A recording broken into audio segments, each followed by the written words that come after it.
O Ministério Público Federal de São Paulo pediu a cassação da concessão de rádio e televisão da Rádio Jovem Pan em todo o país. Os motivos são aqueles que vocês evidentemente esperam, né? O MP passou um pente fino por algum dos programas em particular, os Pingos nos Is, 3 em 1, Morning Show e o Linha de Frente. E aí chegou à conclusão, talvez inevitável, isso são aspas dos procuradores, que a Jovem Pan praticou ao menos entre janeiro de 2022 e de 2023 sistemáticos e multifacetados abusos à sua liberdade de radiodifusão. Do que a gente está falando aqui? De novo, aspas, tá? A rádio abalou a confiança de cidadãos e cidadãs do país em seus processos cívicos e na própria importância de preservação do nosso regime democrático. Fecha aspas. Quer dizer, trabalhou duro para convencer quem assistia de que a eleição só seria justa se Jair Bolsonaro vencesse, de que era recomendável que as Forças Armadas interviessem para evitar o que elas gritavam ser uma fraude eleitoral. E é isso mesmo que a Jovem Pan fez, né? Ela serviu diletantemente à criação de um ambiente que pudesse propiciar um golpe de Estado. Esse é um golpe, hoje sabemos, que foi cuidadosamente planejado. Ele ganhou um arcabouço legal e ficou pendente da iniciativa do alto comando do Exército. Pelo que entendemos até agora, os generais 4 estrelas deram a entender a Bolsonaro que não dariam golpe, apesar de estarem sob pressão interna. E aí Bolsonaro preferiu não dar ordem, não pagou para ver. Naquele ambiente cada vez mais tenso entre os bolsonaristas que se formou no mês final, a coisa explodiu no avanço de militantes golpistas contra as sedes dos 3 poderes. A gente não entende ainda as relações de causa e efeito, o que foi planejado, o que foi apenas incentivado, mas sem organização, e o que foi pura explosão após 2, 3, 4 anos de campanha massiva. Mas é evidente que a Jovem Pan ajudou a criar um ambiente de ameaça à democracia brasileira. O MP, ele propõe 3 penas, uma multa de 13,4 milhões de reais por danos morais coletivos. Isso representa 10% dos ativos da emissora e é um bocado de dinheiro. 15 inserções por dia entre 6 da manhã e 9 da noite durante 4 meses, com informações oficiais sobre o processo eleitoral. E se for para pena máxima, aí a cassação das licenças para operar pelas ondas de rádio e TV. Jornal, revista, qualquer coisa na internet, isso não usa nada que é público, o espaço não tem limite. Mas rádio e televisão tem. A gente tem um espectro de rádio que não cabe em muitas estações, muitos canais. Por isso são concessões públicas. Quem ganha essas concessões se compromete com determinadas obrigações legais. E uma delas, a mais gritante, é servir ao interesse público. Quando você, em essência, faz uma campanha contra o regime democrático, está traindo aquilo que a Constituição brasileira estabelece como sendo o interesse público. Agora, cassar uma concessão de rádio e TV é a coisa mais violenta, mais grave, mais séria que o Estado pode fazer com qualquer veículo de comunicação. Vejam bem, isso é importante ressaltar. O Ministério Público Federal de São Paulo não é a mesma coisa que a Procuradoria-Geral da República e muito menos tem a ver com o Poder Executivo. Não é o governo Lula que está agindo contra a Jovem Pan, muito menos é o Aras. São os procuradores federais de São Paulo que são independentes. E é a Justiça, são os juízes, em último caso, o próprio Supremo Tribunal Federal, que vão decidir que temos de chegar a uma pena tão grave, tão séria, se for o caso. Olha, se chegar a esse ponto, talvez seja um precedente ruim. A ideia pode não ser nada boa.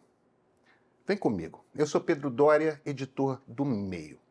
A assinatura premium do Meio tem um monte de vantagens.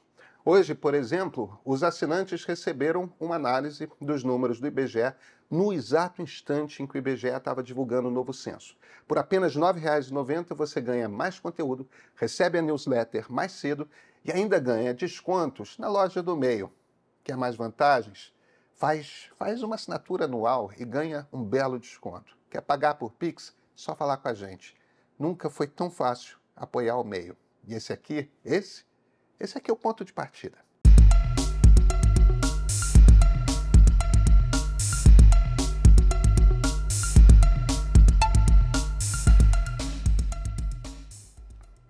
A gente tem um problema difícil para resolver como sociedade.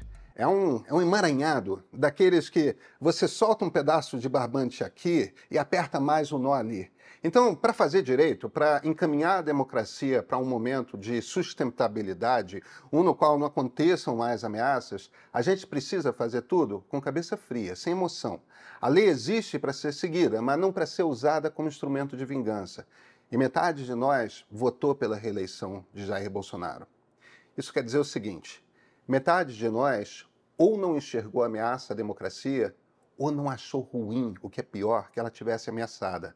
Não adianta caçar outorga, prender general, encarcerar 3 ou 4 Bolsonaros, se o resultado for enrijecer a extrema-direita. Agora, isso não quer dizer que impunidade resolva. A gente já devia ter aprendido isso com a ditadura militar, né? A anistia deixou barato para toda sorte de golpistas, não só os generais no comando, mas até o mais vil dos torturadores, e eles estão até aí. Então, qual o meio do caminho? É rigor. É obedecer a lei e não mais do que lei. E, gente, é começar a fazer aquilo que a Constituição já orienta, ser garantista, ou seja, na dúvida não punir. Isso exige mais da Polícia Federal, do Ministério Público e até dos parlamentares na CPI. É preciso apresentar documento, é preciso confirmar delações, é extremamente necessário mostrar por A mais B o que é causa e o que é consequência. E aí preciso, na hora de fazer dosimetria, na hora de determinar as penas, pensar no futuro. Se a gente abre um precedente aqui e o outro lado estiver no poder ali, o que isso pode levar? O que pode acontecer? A justiça vai precisar parecer justa como nunca. O trabalho não é só um dos tribunais, é um trabalho simultaneamente de convencimento da sociedade de que as punições às quais chegarmos estão no nível certo para os crimes que forem cometidos. Isso, sim, é muito trabalho. O que a gente já sabe? Nós sabemos que houve um trabalho intenso de desacreditar o processo eleitoral brasileiro e de desacreditar a justiça brasileira. Esse trabalho ele não foi produzido apenas em memes para WhatsApp e vídeos para o TikTok. Diariamente, na Jovem Pan, havia um conjunto de jornalistas, colegas meus, que repetiam a linha do Palácio do Planalto. Isso não é sem querer, houve um plano. Esses jornalistas conversavam diariamente com pessoas no Palácio do Planalto. E isso não é crime, tá? De certa forma, esse é o trabalho. Eu converso diariamente com pessoas no Palácio do Planalto, ou na esplanada dos ministérios, ou no Congresso Nacional. Jornalistas fazem isso. Qual é a diferença aqui? A primeira é que converso com pessoas que concordam e pessoas que não concordam com determinadas afirmações. E eu trabalho, aliás, a maioria dos jornalistas trabalham para não se tornar porta-vozes de grupos políticos. Os principais comentaristas da Jovem Pan ouviam a linha que o Planalto do Bolsonaro dava e repetiam cada argumento ipsis literis, num tom exaltado de que tudo é urgente sempre, todo dia, nos vários horários do dia. Esse discurso de que as eleições serão fraudadas e de que a justiça tem lado, ele não foi repetido à toa. Era necessário preparar a opinião pública, ou pelo menos parte dela, para um golpe de Estado. Porque depois de 30 anos de democracia, as pessoas se habituaram a perder umas eleições e ganhar as outras. Se de repente você vai dar um golpe, precisa convencer pelo menos os perdedores de que agora é diferente. Aquilo é preparação de terreno. E nós sabemos que o golpe foi planejado, realmente planejado e com detalhes, e que oficiais do Exército Brasileiro estavam por dentro desse planejamento. Então, o que a gente faz com isso? A justiça lida e pune com tudo que der para provar com clareza indiscutível a relação de causa e efeito. Se o general da reserva estava em reuniões planejando golpes, se tem testemunhos, se estava na televisão e nas redes pedindo aos acampados paciência, porque coisa boa vem aí, golpista é. Se jornalista ficou atacando de forma sistemática e incansável o processo eleitoral, é responsável por auxiliar a preparação do terreno. São crimes de gravidade distinta que devem ser avaliados de forma distinta. Agora, e a emissora? Se a Jovem Pan é obrigada a divulgar mensagens de interesse público, dependendo de como que isso for feito, é sim uma maneira de colaborar para desfazer o estrago que fez, né? Agora, depende de como for feito. Mensagem institucional criada por juiz cá entre nós vai convencer a quem? A ninguém.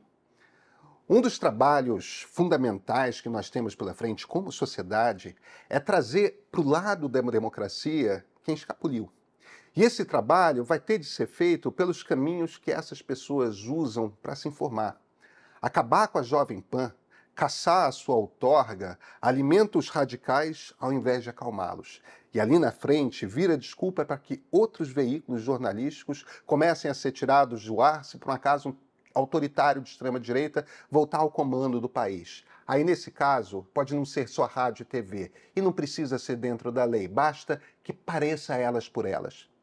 No fim, talvez o caminho passe por punir as pessoas e poupar as instituições. Julgar generais, mas poupar o exército. Julgar jornalistas e executivos, mas poupar os veículos. Dar incentivos para a atuação dentro do espaço democrático.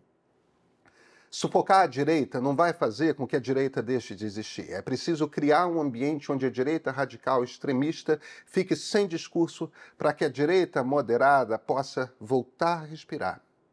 E isso, gente, isso não é fácil.